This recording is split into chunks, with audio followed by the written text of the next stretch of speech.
Good morning, everyone. Today, in chapter number 8, that is Animals Everywhere, as we all know that we are doing topic this movement in animals. This topic we are doing now, movement in animals, which is given on page number 75 of your EVS book. So, till now we have covered land animals, water animals, insect, and fourth one is the birds. So this is the birds. This we have done up to here. So today we will talk about reptiles, the movement in reptiles, and this one, the movement in the humans. So this we will cover today, these two small topics, and in this way the main topic of movement in animals will be covered. So coming to the reptiles, so this I have written in the form of points. We will discuss from here. So what are reptile basically? The organism like lizards, crocodiles, turtles, tortoise, snakes, etc. These all come under the category of reptiles. So what about their body structure?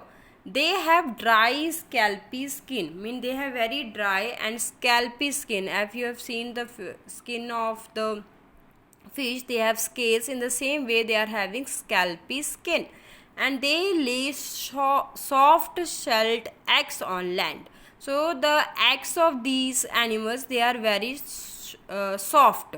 The shell of that eggs are very soft. Though they have limbs, they crawl. They have limbs we all know that they are having the 4 limbs basically, but they crawl with the help of their lower body structure. So if you will see here this picture of this crocodile, the crocodile is also a reptile. Here you can see that it is having a very dry scalpy skin, and they are having limbs. 2 limbs are showing here and 2 limbs are at the back. So they are basically, they move with the help of their body structure. Basically they crawl, since they are having the 4 limbs, but they crawl on the ground to move. Now we will talk about the snake. Snake is also a type of reptile, but there are some things that snakes, they do not have legs. We all know that snakes, they do not have legs. They have scales on underside of the body. So their underside of the body, they are having scales, as the scales are present in these kind of organisms also. So these plates are reached to their ribs. So these plates, you will write it as, these plates basically they are attached to their ribs. So whenever the snake move, these plates which are underside the snake, they act like feet, and these ribs, they act like eggs, and they helps them legs, and they helps them to move. And these snakes have also the flexible backbone, which helps them to move forward. So in the snakes, you should know that they are having scales on the underside body, and these scales basically they are attached to their ribs of the snake.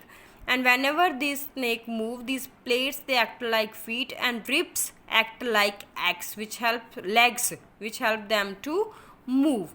And this, the backbone, flexible backbone, they help them to move forward.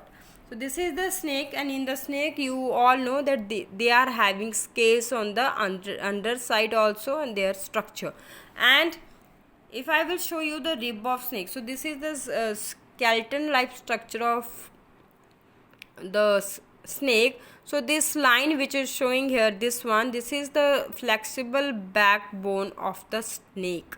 It can be easily moved to direction, it can be moved here and there, it is flexible.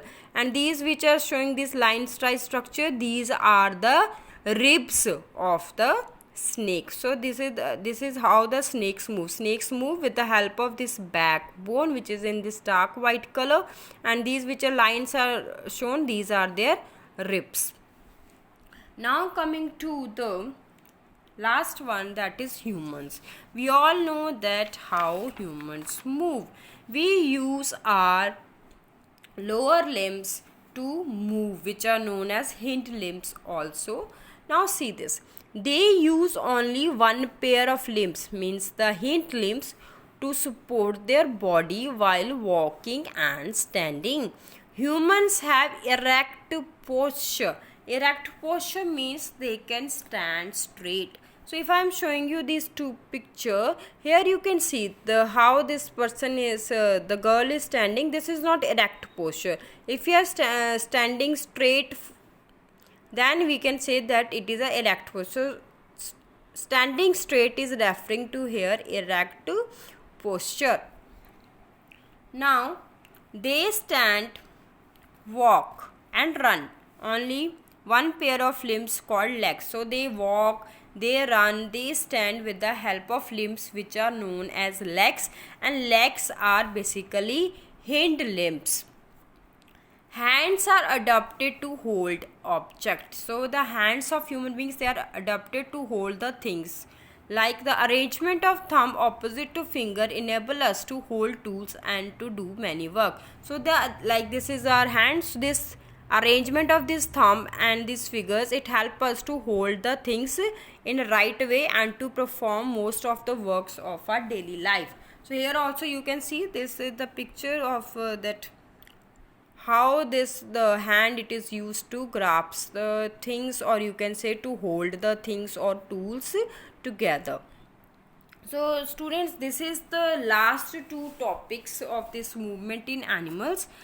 So you will read this from the book also on page number 76 and 77, and after reading, and you can also see the video, this video in the video tab. And if you want to compare these things with the previous video, that video is also available on the app. From there you can see, and on the basis of today's video you will attempt these questions, and these questions you will do in the rough notebook. So tomorrow we will start the migration among animals. So this is regarding the movement in animals. Thank you and have a nice day.